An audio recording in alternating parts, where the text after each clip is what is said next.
हमारे वृंदावन में श्री यमुना जी से प्रार्थना करो, ब्रजवासियों से प्रार्थना करो, रज से प्रार्थना करो, तब बिहारी जी का दर्शन होगा। तो जनाबाई बैठी हैं और चंद्रभागा जी के तट पर बैठी बैठी रुदन कर रही हैं कि हे विठोबा कब मिलोगे, हे विठुराय कब मिलोगे। तभी उनके रुदन के स्वर को एक महापुरुष ने सुना। बहुत ध्यान से सुनो। और वो महापुरुष कौन है? श्री नामदेव जी के पिताजी। उन्होंने जब सुना तो कहा, लाली हम तुझे दर्शन कराएंगे, जब तक चल हमारे घर ही चल, वहां रह के कुछ खान पान करना, भोजन इत्यादि कर लेना, अच्छा सुख मिलेगा। जनाबाई उनके साथ चली गई घर। वहां पर नामदेव जी महाराज और बड़े बड़े कीर्तनकार कीर्तन कर रहे थे। कीर्तन में बढ़िया मृदंग बज रही है, कांसे बज रहे हैं, बालक सब वारकरी बालक जैसे कीर्तन करते हैं। अब ये सोचो कि नामदेव जी महाराज आदि के समय पर कीर्तन जो होता था उसकी एक बिंदु है ये, वो कीर्तन कैसा रहता होगा। एक जगह वर्णन आता है प्रसंग में, एक बार नामदेव जी का कीर्तन चल रहा था, तो कीर्तन की ध्वनि पंडरीनाथ भगवान को सुनाई देने लगी। तो पंडरीनाथ भगवान रुक्मणी जी से बोले सुनो मेरा मन नहीं लग रहा अब यहां पर। रुक्मणी जी बोली क्या करना है? बोले मैं जा रहा हूं कीर्तन में। बोले इतने लोग जो दर्शन के लिए आ रहे हैं ये? बोले अब इनको आप संभाल लो, लेकिन मुझे बहुत जोर से मन कर रहा है कीर्तन में जाने का, मुझसे रुका ही नहीं जा रहा, मैं जा रहा हूं नामदेव जी के कीर्तन में। रुक्मणी जी बोली आप जाइए, मुझे उसकी कोई परवाह नहीं, उसके लिए मना नहीं, लेकिन आप एक चीज देखिए, नामदेव जी नेत्र बंद करके गा रहे होंगे, वैष्णव उछल उछल करके नृत्य कर रहे होंगे, आप जैसे ही जाओगे पूरी जनता आपके पीछे पड़ जाएगी, कीर्तन में भंग हो जाएगा, आप जाकर के वहां कीर्तन में विक्षेप डाल दोगे। तो एक बार पंडरीनाथ जी रुक गए, बोले अच्छा हाँ सही कह रही हो, फिर तो नहीं जाऊंगा मैं। लेकिन जैसे ही नामदेव जी के ऊंचे ऊंचे स्वर सुनाई दें, विठल भगवान खड़े खड़े कर, मुझसे रुका ही नहीं जा रहा, अब जो होगा देख लूंगा, मैं कोने में खड़ा हो जाऊंगा, लेकिन मुझको जाने दो। रुक्मणी जी बोली जाओ। सोचो विचार करो, भक्तों के स्वर के लिए ठाकुर जी त्रिलोकीनाथ उतावले हो रहे हैं। ठाकुर जी तुरंत कमर पर हाथ धरे ऐसे ही दौड़े। अच्छा कभी कभी एक मन में भाव आ रहा था कि श्री पंडरीनाथ भगवान सारे काम ऐसे ही करते हैं क्या? यहाँ पे दौड़ते भी ऐसे ही होंगे, सोते भी ऐसे ही होंगे, बैठते भी ऐसे ही होंगे, खाते तो होंगे ही नहीं दूसरों से कि तुम खिलाओ, हमारे तो हाथ यूं हैं। पंडरीनाथ भगवान पीतांबरी पहने, गले में सुंदर माला है और ये मुकुट धारण किए, मत्स्याकृत मछली के आकार के कुंडल, और दौड़ रहे हैं नामदेव जी के कीर्तन की ओर। असंख्य भीड़ लगी है। ठाकुर जी ने सोचा कहीं विघ्न ना आ जाए, तो बाहर खड़े हो गए, और जहां से केवल नामदेव जी की झलक दिख रही है, कीर्तन हो रहा है, सब नाच रहे हैं, वहीं से ठाकुर जी देख रहे हैं और देख करके वहीं झूम रहे हैं। इतना आनंद ठाकुर जी को आ रहा है। लेकिन झूमते झूमते झूमते झूमते ठाकुर जी को सुध बुध नहीं रही, और ठाकुर जी तो कोने से भीड़ में आ गए। अब जैसे ही ठाकुर जी आए, लोगों को कस्तूरी की सुगंधी आने लगी, बढ़िया, पीछे मुड़ मुड़ करके देखें साक्षात पंडरीनाथ भगवान खड़े हैं। अब तो महाराज नाचना गाना सब भूल गए, सब मार्ग देने लगे, और ठाकुर जी नाचते नाचते भीतर प्रवेश कर रहे हैं। नाचते नाचते ये स्थिति हो गई, इतनी भीड़, कोई पांव छू रहा है, कोई हाथ छू रहा है, स्पर्श करते करते ठाकुर जी की पीतांबरी खींच ली किसी ने, और ठाकुर जी के वस्त्र उतरने लगे, लेकिन ठाकुर जी नृत्य नहीं छोड़ रहे हैं, उछल उछल करके नाच रहे हैं। स्थिति ये हुई, आज हरि देखे नंगम नंगा, ठाकुर जी के सबरे वस्त्र खींच खींच के ले गए, और ठाकुर जी निर्वस्त्र अवस्था में नृत्य कर रहे हैं नामदेव जी के कीर्तन। नामदेव जी के जब नेत्र खुले और सामने ठाकुर जी को देखा, नेत्र सजल हो गए। जय हो। कभी कभी संशय होता है नाथ, हम आपके भक्त हैं कि आप हमारे भक्त हो? अरे इतना उतावलापन, इतनी उत्सुकता तो किसी भक्त में नहीं होती, वो अपने वस्त्र का भान तो रखता है, आप तो कीर्तन में वस्त्रों का भी भान नहीं रखते नाथ। ऐसे हमारे श्री पंडरीनाथ पर बड़े दयालु ठाकुर जी। तो जनाबाई जैसे ही पहुंची नामदेव जी के घर, वहां नामदेव जी कीर्तन कर रहे थे, वैष्णव नाच रहे हैं, मृदंग लेकर के करताल बजा रहे हैं। तभी जनाबाई को क्या दिखा कि श्वेत श्वेत वस्त्र, श्वेत श्वेत टोपी पहने सब वार करी, और इनके बीच में एक पीतांबरी पहने और गोल गोल गोल कोई घूम रहा है। जनाबाई 4 दिन से तो दर्शन हुए नहीं थे ठाकुर जी के। गौर से देखा तो महाराज, आहा, सुंदर ते ध्यान उभे विटवारी, सुंदर ते ध्यान उभे विटवारी, सुंदर ते। श्री तुकाराम जी कहते हैं, जिनका ध्यान इतना सुंदर है, विट्ठल पर जो वीट के ऊपर खड़े हैं, आहा, जैसे ही दर्शन किया जनाबाई के तो रोम रोम प्रफुल्लित हो गए, आनंदित हो गए। आहा, साक्षात पंडरीनाथ भगवान नृत्य कर रहे हैं नामदेव जी के कीर्तन में।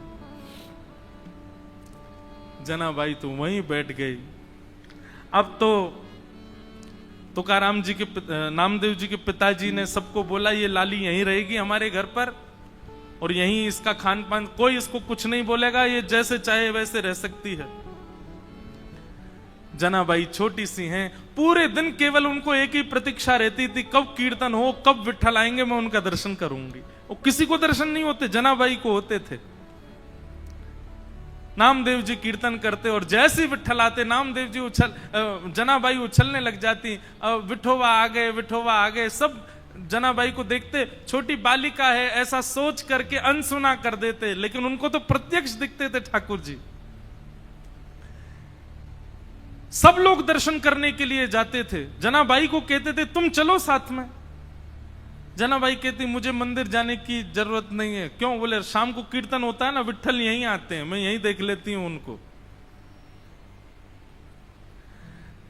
ऐसे करते करते जनाबाई का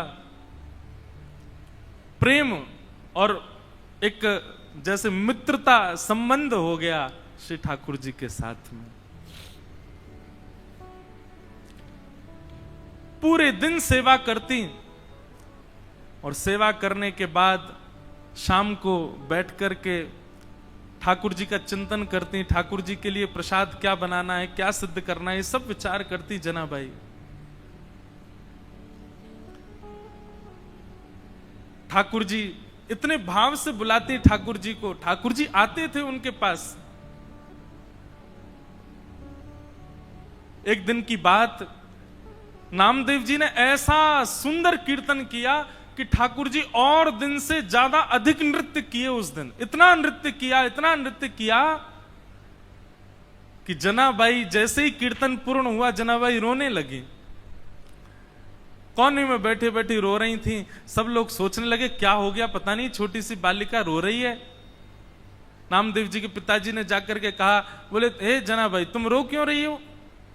जनाबाई कहती हैं आज कीर्तन इतना सुंदर हुआ। बोले सुंदर कीर्तन में रोया जाता है? बोले नहीं, मैं इसलिए नहीं रो रही, आज कीर्तन इतना सुंदर हुआ कि पंडरीनाथ आए, विठोबा आए और इतना नृत्य किया, मुझे तो मन में पीड़ा हो रही है। वो पूरे दिन खड़े रहते हैं, इतना नृत्य करके गए, कहीं उनके पांव दर्द तो नहीं कर रहे होंगे, कोई उनके पांव दबा रहा होगा कि नहीं। मुझे तो उस बात की बड़ी पीड़ा होती है। आप नामदेव जी से कह देना वो इतना ज्यादा अच्छा कीर्तन ना किया करें, सामान्य कीर्तन किया करें। वो अच्छा कीर्तन करते हैं तो श्री ठाकुर जी उसमें बहुत नाचते हैं, उनको कहीं पीड़ा ना होती हो चरणों में। बंधुओं, ये सब भाव ठाकुर जी आपके जब से प्रसन्न होते हैं तब से प्रसन्न होते हैं, नियमों से प्रसन्न होते हैं, आपकी विचारधारा भावनाओं सबसे प्रसन्न होते हैं। पर जब ऐसी भावनात्मक बुद्धि आपकी हो जाती है, आप छोटे छोटे भावों में भी चिंतन करने लगते हो, तब ठाकुर जी अति प्रसन्न होते हैं। हमारे गोवर्धन के श्री पंडित गया प्रसाद जी महाराज अभी की बात 20-25 वर्ष पहले गिरिराज जी में झाड़ू लगाते थे। कोई कहता बाबा तुम पूरी गिरिराज जी में झाड़ू काहे को लगाओ, तो बाबा ब्रज भाषा में बड़े भाव से बोलते, कहा बताऊं, जे नंद जी को लाला माने नाए, नंगे पाम डोले पूरे ब्रजमंडल में, और नंगे पाम डोल तो गिरिराज जी पे आतो होएगो, तो यहाँ पे ये कंकड़ पत्थर और ये कांटे बाकी पामन में लग जाते होंगे, फिर रोतो जातो होगो, यशोदा मैया को बतातो होगो, या हमारे मेरे मन में तो भाव आवे कि मैं झाड़ू लगाए कि सबरे कंकड़ पत्थर और सबरे कांटे इनको किनारे कर दूं, कहीं नंद जी को लाला आवे तो वाके पामन में कहीं कोई कठोर वस्तु लग नहीं जाए। और ये बात कहते कहते रोने लग जाते थे। ऐसे भाव बंधुओं, क्षमा करना, आपका नियम 1 घंटे से 4 घंटे में परिवर्तित हो गया, आपकी साधना 4 घंटे से 1 दिन में परिवर्तित हो गई, आपकी तीर्थ यात्रा हर साल की 4 बार की फिक्स हो गई, इससे ठाकुर जी प्रसन्न नहीं होते। पर आप जब भी नेत्र बंद करते हो, आपके चिंतन में एक भाव, एक प्रेम प्रकट होता है, जैसे अपनों के लिए होता है वैसा प्रेम ठाकुर जी के लिए प्रकट होता है, तो ठाकुर जी प्रसन्न होते हैं। जनाबाई मन में सोच रही है, मेरे पास बिठोवा होते, मेरे पास विठ्ठल होते, घी लेकर के आती, चरणों में मालिश करती, अपने हाथ से चरण दबा देती, मेरा विठोवा बहुत कष्ट में आ गए होंगे आज तो। और यही बोलती जा रही है, यही बोलती जा रही है। अब सब तो वहां से उठ करके सोने चले गए, लेकिन वो यही चिंतन कर रही हैं, आज विठ्ठल के पांव में दर्द हो रहा है, आज मेरे पंडरीनाथ के चरणों में दर्द हो रहा होगा। ये भाव मन में सोच ही रही थी कि इतने में ही पीताम्बरी पहने, कटी पर हाथ धरे, सुंदर सांवल वर्ण ठाकुर जी का श्री पंडरीनाथ भगवान वहीं प्रकट हो गए, और प्रकट होकर के जनाबाई के सामने बैठ करके पांव आगे पसार दिए। बोले रो क्यों रही हो, तो फिर दबाओ हमारे चरण। आपको अगर लग रहा है कि हमारे पैरों में पीड़ा हो रही तो दबाओ ना। आहा, जनाबाई, छोटी सी जनाबाई अपने हाथों से ठाकुर जी के चरण दबा रहे हैं।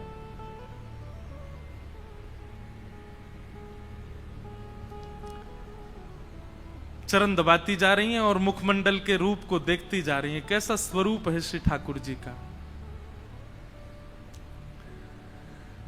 अब छोटी सी बालिका, और क्या कोई वेद मंत्र तो आते नहीं उनको, कोई शास्त्रों की बात तो आती नहीं, ठाकुर जी से पूछें। पैर दबाते दबाते जनाबाई पूछ रही है, भोजन किया आपने? ठाकुर जी बोले हाँ किया। तो क्या पाया?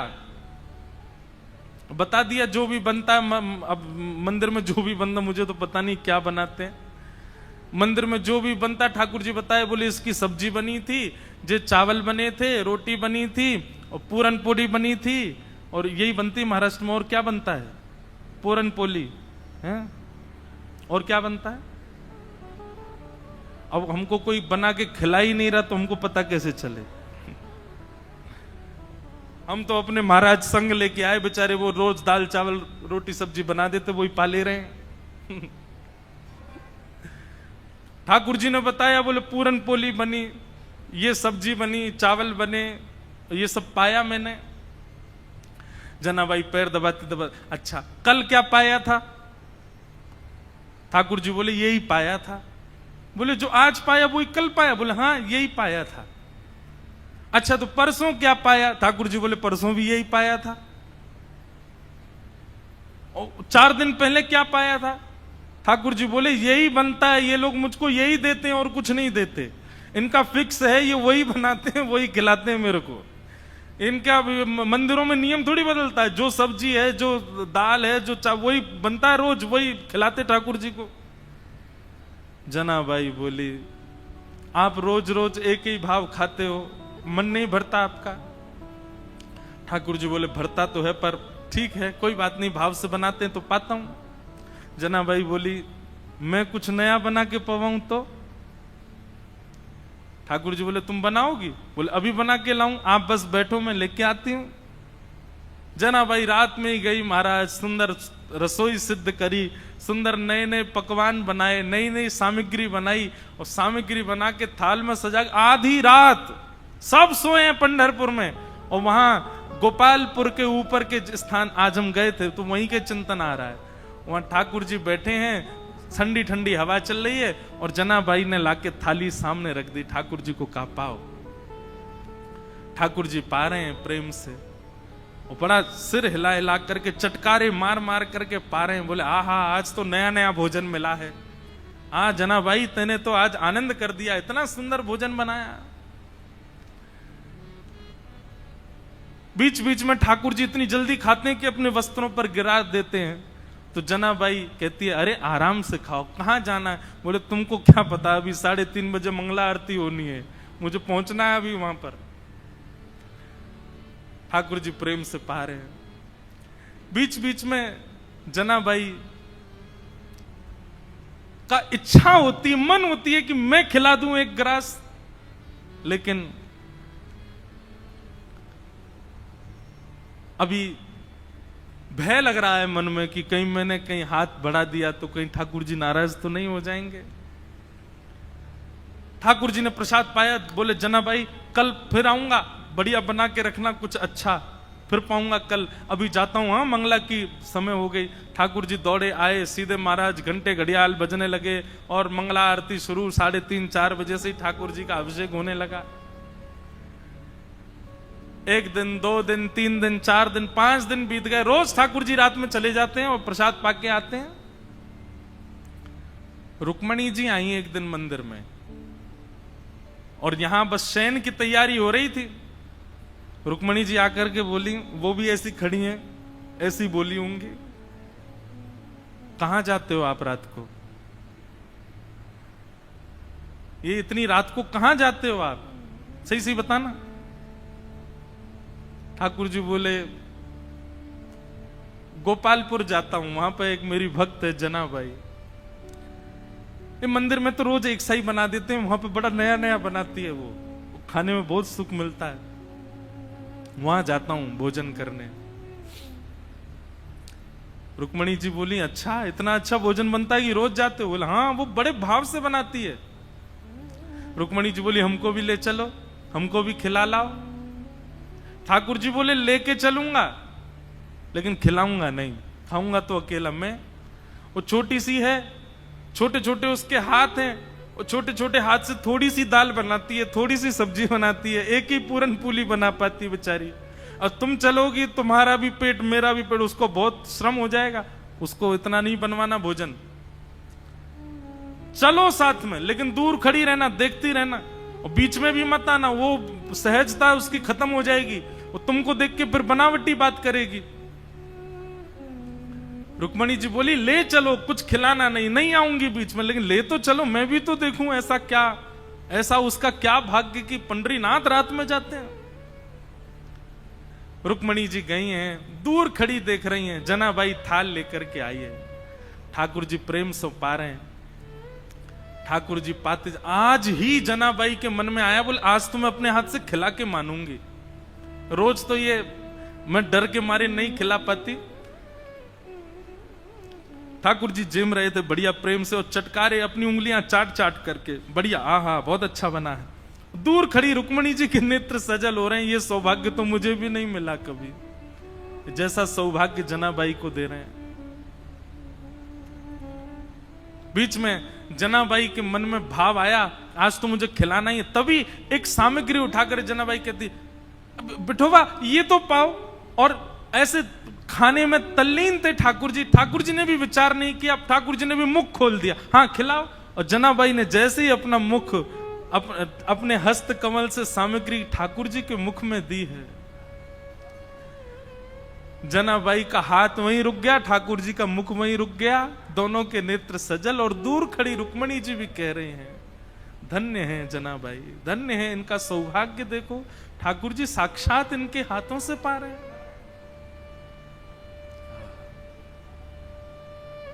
ऐसा भाव।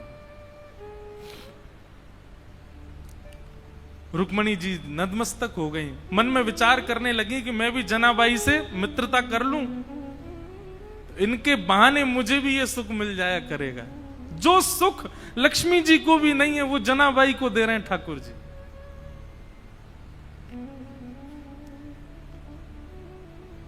ठाकुर जी नित्य जाते हैं, रात भर जनाबाई के पास रहते हैं और कुछ नहीं करते। जनाबाई अपना काम करती रहती है, ठाकुर जी बैठे बैठे देखते रहते हैं।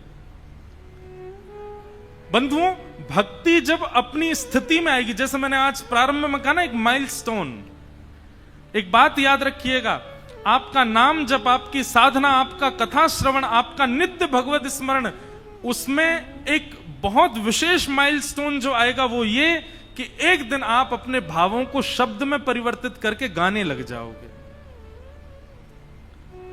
माफ कीजिएगा, क्षमा कीजिएगा, लेकिन अभी भक्ति में गायन प्रारंभ नहीं हुआ, भक्ति में लिखना प्रारंभ नहीं हुआ, भक्ति में शब्दों में पिरो करके उन भावों को पदावली के रूप में करने का प्रारंभ नहीं हुआ, तो अभी आप उस माइलस्टोन पर पहुंच नहीं पाए हो। बात समझ रहे हैं ना मेरी?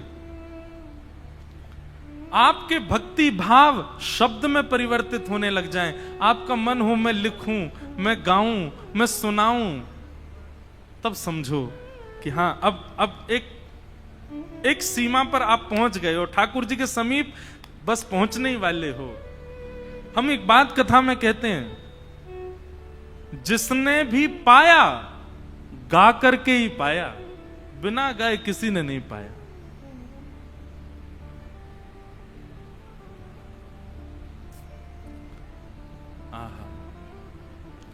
मीराबाई गाती हैं, सूरदास गाते हैं, गोस्वामी तुलसीदास गाते हैं, सबने गाया है।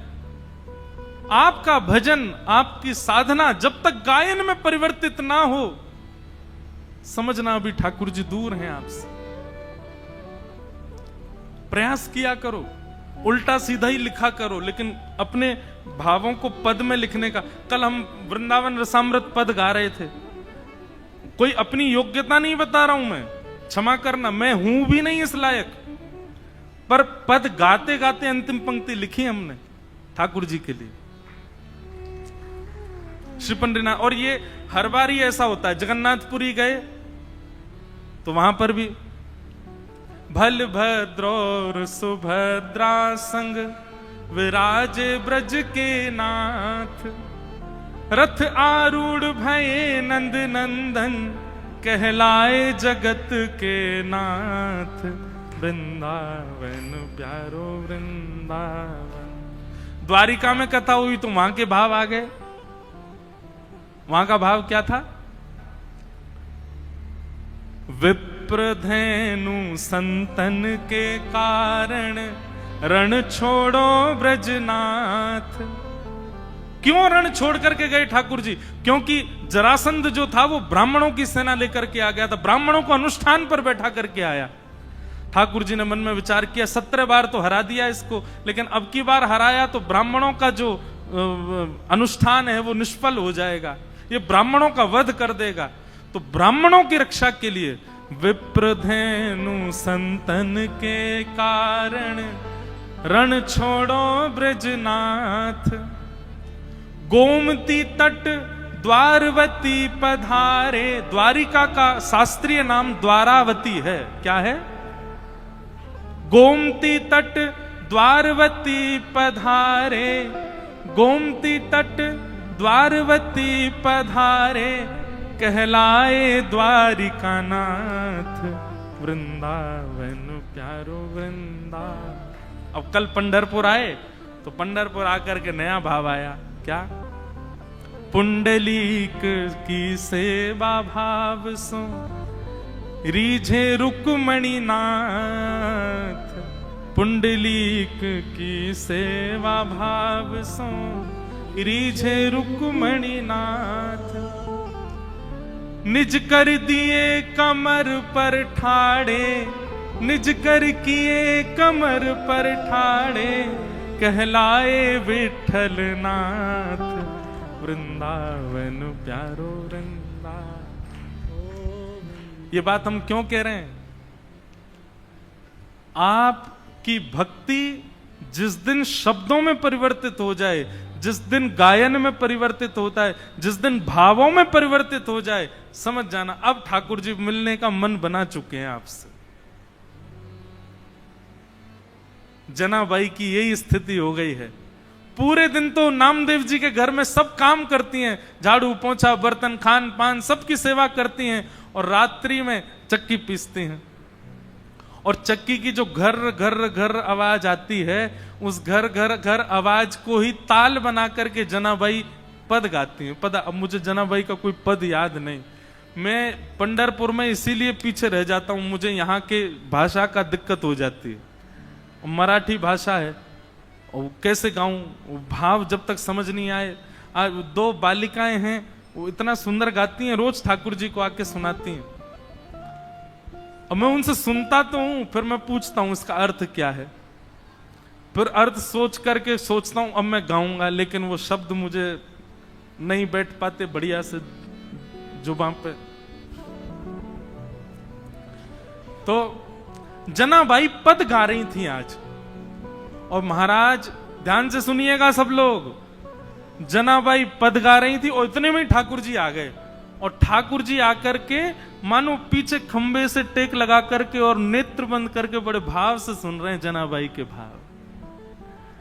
और केवल इतना ही नहीं, ठाकुर जी ने तुरंत कलम निकाली और पत्र निकाला, लिखने लगे जनाबाई के भावों को। बताओ, दुनिया गाती है, आप लिखते हो, जनाबाई गा रही है, ठाकुर जी लिख रहे हैं उसके पदों को। कितना सुंदर भाव। जनाबाई का भाव जैसे ही पूर्ण होवे, ठाकुर जी कहें और सुनाओ ना, अभी क्यों नहीं गा रही हो, और कुछ गाओ ना, इतना बढ़िया गा रही हो। जनाबाई बोली, 2 काम एक साथ कर रही हूं मैं, ये चक्की भी चला रही हूं, गा भी रही हूं, कैसे होगा इतना, मैं बालिका ही हूं, छोटी हूं अभी। तो ठाकुर जी बोले, तुम गाओ, हम चक्की चलाते हैं, तुम गाओ। और जनाबाई का हाथ में हाथ, ऊपर से जनाबाई ने पकड़ा, नीचे ठाकुर जी पकड़ करके चक्की चलाते हैं, और जनाबाई गाती है, ठाकुर जी उनके मुखमंडल को ही देख रहे हैं। आहा।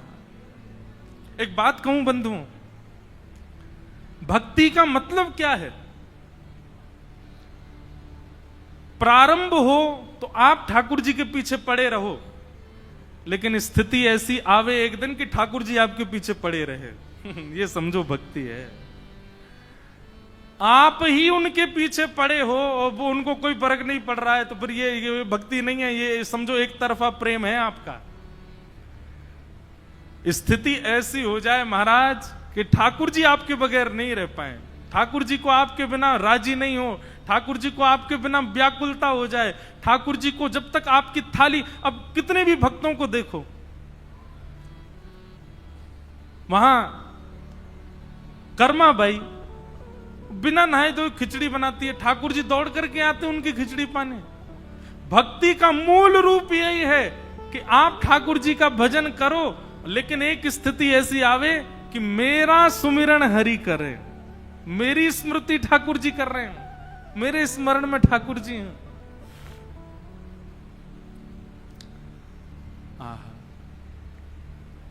जनाबाई के भाव इतने प्रिय लगने लगे। ठाकुर जी कहें तेरे काम मैं करूं, तू बस गाती रहे। ठाकुर जी चक्की चलाते हैं वहां बैठे बैठे।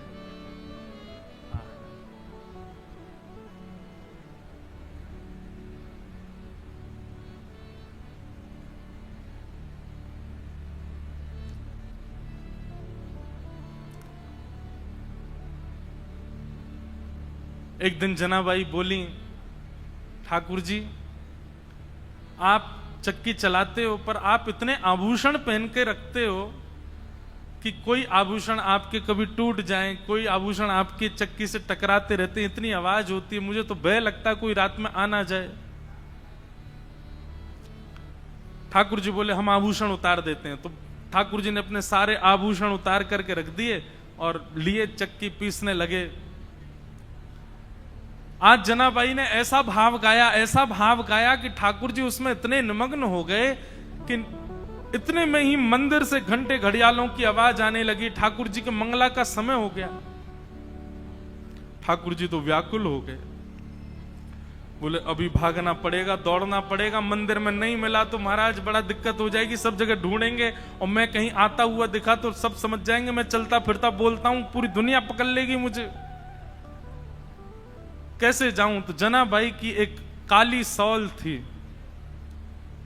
ठाकुर जी भी श्याम वर्ण के, काली सौल और ओढ़ ली ठाकुर जी ने ऊपर से, और सीधे ठाकुर जी अपने छोटे छोटे पांव से दौड़ रहे गोपालपुर से मंदिर की ओर। मंगला का समय हो गया है, कपाट खोले उससे पहले भीतर पहुंच जाऊं। यहां रुक्मणी जी ने पीछे का दरवाजा खोल के रखा, कह जल्दी आओ भीतर, सब पहुंच गए वैष्णव जन। ठाकुर जी बेचारे मुकुट उकुट संभाले, अपना भीतर पहुंचे, भीतर जा खड़े हो गए, इतने में कपाट खुले। कपाट खुले, दो गलती हो गई ठाकुर जी से। क्या?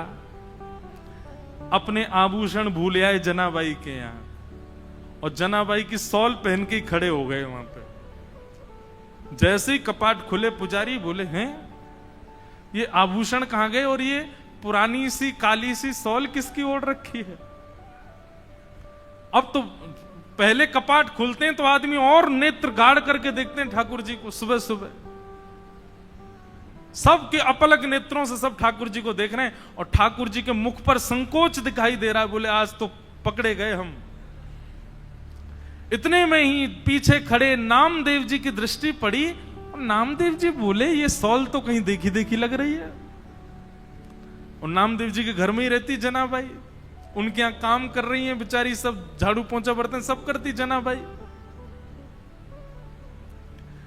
नामदेव जी के मुख से निकल गया, ये तो जनाबाई की सौल है। आहा, ठाकुर जी लीला करके आए हैं जनाबाई के पास। अब ये बात जैसी उन्होंने कई आसपास के लोगों में ये बात सुन ली, उनके भी मन में आ गया कि ठाकुर जी जनाबाई पे कृपा करके आए। पर इतने में ही भीतर से मंदिर से आवाज आने लगी, पुजारी कहने लगे ठाकुर जी के आभूषण चोरी हो गए, किसी ने ठाकुर जी के आभूषण चुरा लिए हैं, ठाकुर जी के आभूषण नहीं मिल रहे हैं।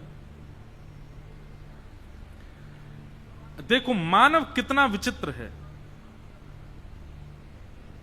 ये उन मानवों की निंदा नहीं, हम आप सब भी होते तो हम भी यही कहते। नामदेव जी के मुख से निकला कि ये तो जनाबाई की सौल है, तो जिन लोगों ने सुना उन्हीं लोगों ने कह दिया, बोले जनाबाई की सौल है, इसका मतलब जनाबाई ही आई थी और आभूषण चुरा करके भाग गई, सौल भूल गई यहीं पर। जनाबाई ने ठाकुर जी के आभूषण चुरा लिए। सब लोग हाथ में आयुध लिए, हल्ला मचाते हुए, चिल्लाते हुए सब गोपालपुर की ओर गए। सुबह सुबह का समय, ऊपर पहुंचे, जैसे ही वहां जाकर के देखा,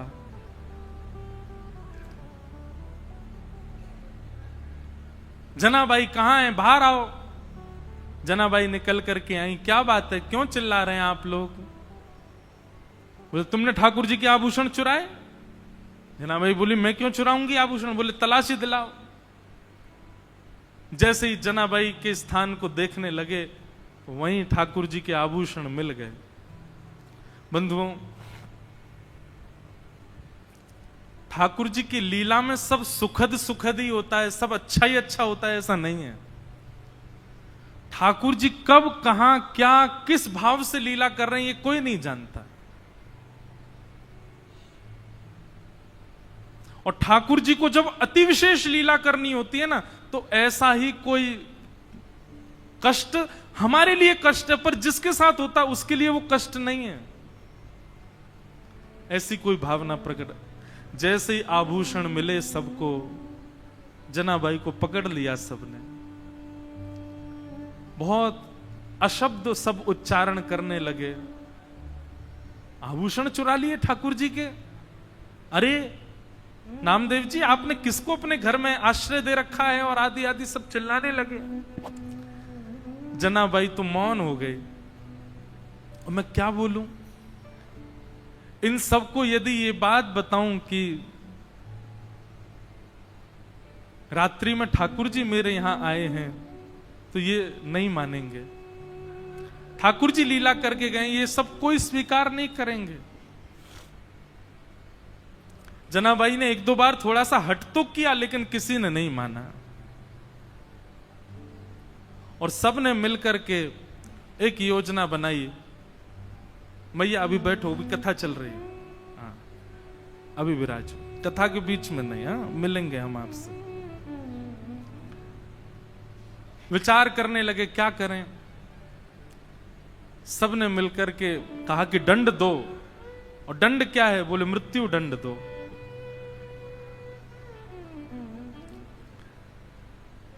नामदेव जी मनी मन समझ गए कि ठाकुर जी अब जनाबाई को अपने अंतरंग लीला में प्रवेश देना चाह रहे हैं, इसीलिए लीला चल रही है। समाज के लोग उनके भाव को नहीं समझ पा रहे थे। ये संसार का एक नियम है कि जब मूल व्यक्ति हमारे सन्मुख होता है तब हम उसके भाव को नहीं समझ पाते। आज उन्हीं जनाबाई को पूरा विश्व पूज रहा है। पंढरपुर आने वाला हर वैष्णव प्रणाम कर रहा है। एक सूली लगा दी गई, जनाबाई को खड़ा कर दिया उसमें, परंतु श्री पंडरीनाथ भगवान ऐसा होने तो नहीं देते। देखते ही देखते जो सूली बनाई गई थी वो जल के आकृति में परिवर्तित हो गई और श्री जनाबाई ठाकुर जी में ही विलीन हो गई। ठाकुर जी में ही उनका समावेश हो गया। सब ढूंढने लगे, खोजने लगे, जनाबाई कहां है, जनाबाई कहां है। कई लोगों को आत्मग्लानि होने लगी, अपने आप को कोसने लगे, हमने क्या किया, एक परम भक्ता वैष्णवी जनाबाई के साथ ऐसा किया। पर अब कहां जनाबाई मिलने वाली हैं, वो तो श्री विठल के साथ में है, विठल के अंतरंग भाव में प्रवेश कर गए। ऐसी भक्तिमती जनाबाई जिनके साथ इतनी लीला, इतनी कृपा श्री पंडरीनाथ भगवान ने की। उनके हाथ का बना हुआ प्रसाद पाते हैं, उनके हाथ के बने हुए सुंदर प्रसाद को उनके हाथ से पाते हैं। वो गाती हैं और पंडरीनाथ भगवान लिखते हैं, वो गाती हैं और पंडरीनाथ भगवान नृत्य करते हैं। ऐसी सी जनाबाई, उनको हम बारंबार वंदन करते हैं। एक भाव मुझे बहुत प्रिय लगता है।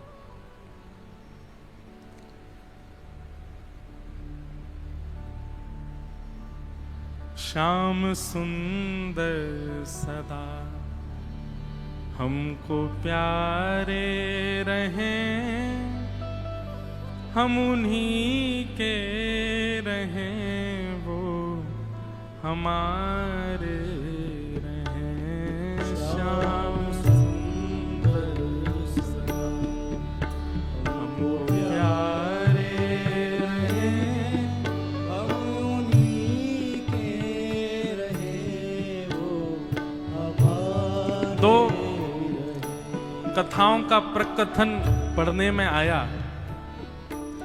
एक भाव तो ऐसा बताया जाता है कि वो सूली जो थी वो जल की आकृति में परिवर्तित हो गई और श्री जनाबाई ठाकुर जी में ही विलीन हो गई। एक भाव ऐसा बताया जाता है कि श्री नामदेव जी महाराज ने ठाकुर जी से एक वरदान मांगा अपने भजन का।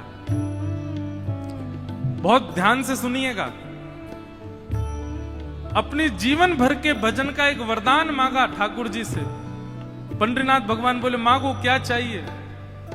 तब श्री नामदेव जी कहते हैं, बोले पंढरपुर आने वाले हर वैष्णव की चरण रज मेरे माथे पर पड़े नित्य। जब तक पंढरपुर धाम है तब तक यहां आने वाले वैष्णवों की चरण रज मुझको प्राप्त होती रहे, ऐसा वरदान मुझे प्रदान करो। ये वरदान मांगते ही श्री पंडरीनाथ भगवान का जो मुख्य द्वार है,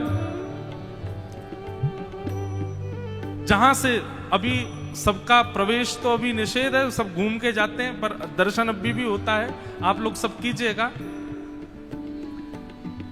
वहां स्थान से अपने आप ही पृथ्वी बीच में से अलग हो गई, गहरा गड्ढा हो गया। ठाकुर जी ने मानो आज्ञा कर दी कि नामदेव जी आप वहीं विराजमान हो जाओ। जो भी लोग दर्शन करने आएंगे इन्हीं पहाड़ियों पर चढ़ करके ऊपर आएंगे, इन्हीं सिड्डियों पर चढ़ करके आएंगे, इन्हीं के नीचे आप विराजमान रहोगे तो सबकी चरण रज आपको स्वतः प्राप्त होती रहेगी। तो श्री नामदेव जी के सहित उनका पूरा परिवार उनके पुत्र, पुत्र वधू, पत्नी, सब जितने जो भी हैं नामदेव जी के परिवार में, करीब 12-13 लोगों ने, सबने समाधि रिश्तेदारों के सहित, और अंत में जनाबाई भी श्री नामदेव जी के साथ वहीं पर विराजमान हो गए। ऐसी भी कथा पढ़ने में आती है। कितना ऊंचा भाव है। हम जब तक जीवित रहें तब तक वैष्णवों की चरण रज माथे से लगाते रहें, ये तो भाव सबका होता है। पर नामदेव जी तो कहते हैं हमें मुक्ति, भुक्ति, वैकुंठ, स्वर्ग, लोक कुछ नहीं चाहिए नाथ। हे पंडरीनाथ, बस इतनी कृपा कर दो कि आपके दर्शन को आने वाले प्रत्येक वैष्णव के चरण की चिन्ह, चरण की रज हमको प्राप्त हो। और आज भी पंढरपुर मंदिर के जो मुख्य पौड़ी हैं, मुख्य जो सीढ़ियां हैं, वहीं नामदेव जी की समाधि है। बंधुओं, हमारा प्रेम दूर दूर तक ठाकुर जी के लिए नहीं है। इन वैष्णवों का प्रेम देखो, वैष्णवों के प्रति प्रेम, ठाकुर जी के प्रति प्रेम, लीलाओं के प्रति प्रेम अद्भुत। हम तो बस गा सकते हैं, प्रार्थना कर सकते हैं, क्योंकि ये भाव भी ठाकुर जी की कृपा से ही हमारे चित्त में प्रकट होंगे, हमारे चाहने से प्रकट नहीं हो सकते। श्याम सुंदर सदा हमको प्यारे रहें, हम उन्हीं के रहें, वो हमारे रहें। श्याम सुंदर सदा हमको प्यारे, सब लोग गाओ।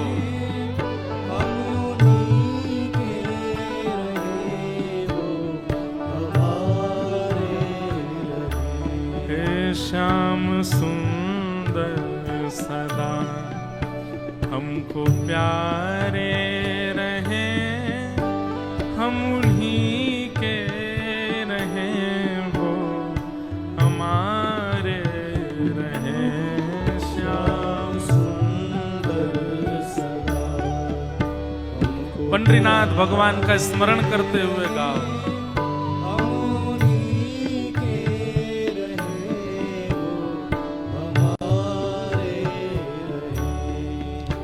जिस डगर से मुरलिया की धुन आएगी, जिस डगर से मुरलिया की धुन आएगी, जिस डगर से मुरलिया की धुन आएगी, जिस डगर से मुरलिया की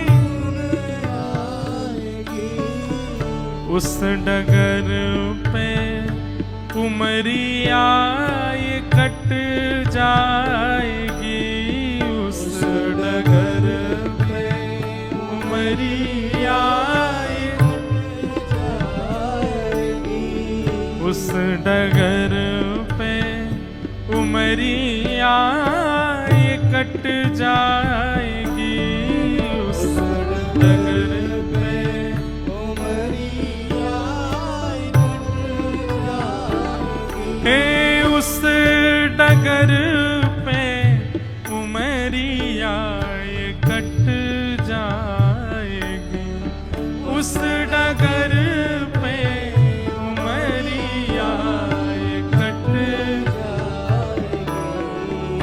उनकी तस्वीर मन में बसाए रहें, हम उन्हीं के रहें, वो हमारे।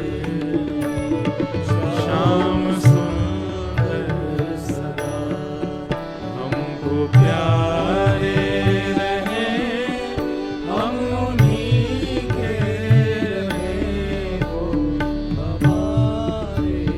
श्री पंडरीनाथ भगवान की जय।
मोह माया की नदिया बही जा रही, मोह माया की नदिया बही जा रही, मन की ममता को खींचे चली जा रही, मन की ममता को खींचे चली जा रही, हे मन की ममता को खींचे चली जा रही, मन की ममता को खींचे चली जा रही, हे मन की ममता को खींचे चली जा रही, मन की ममता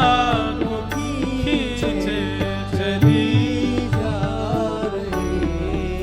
हम भंवर में रहे या किनारे रहे, हम उन्हीं के रहे, वो हमारे रहे।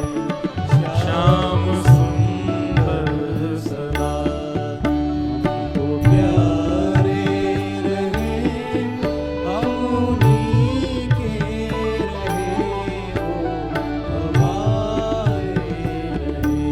हे श्याम सुंदर सदा हमको प्यारे रहे, हम उन्हीं के रहे, वो हमारे रहे। श्याम सुंदर सदा हमको प्यारे रहे, हम उन्हीं के रहे, वो हमारे रहे। हे माझा विठ्ठल विठ्ठल विठ्ठला, माझा विठ्ठल, सब लोग गाओ।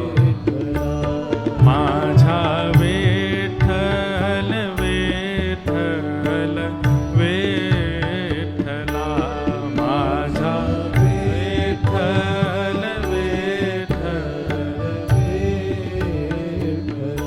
हे माझा पांडुरंग पांडुरंग विठ्ठला, माझा पांडुरंग पांडुरंग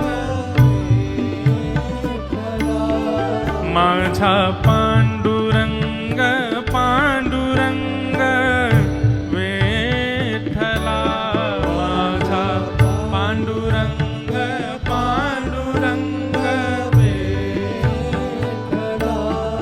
माझा विठ्ठल विठ्ठल विठ्ठला, माझा विठ्ठल विठ्ठल विठ्ठला, हे माझा विठ्ठल विठ्ठल विठ्ठला, माझा विठ्ठल विठ्ठल विठ्ठला,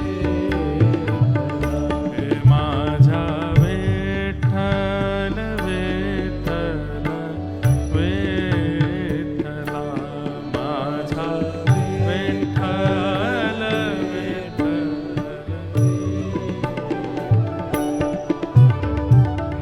बोलो भक्त वत्सल भगवान की, श्री विठ्ठल भगवान की, श्री पंडरीनाथ भगवान की जय।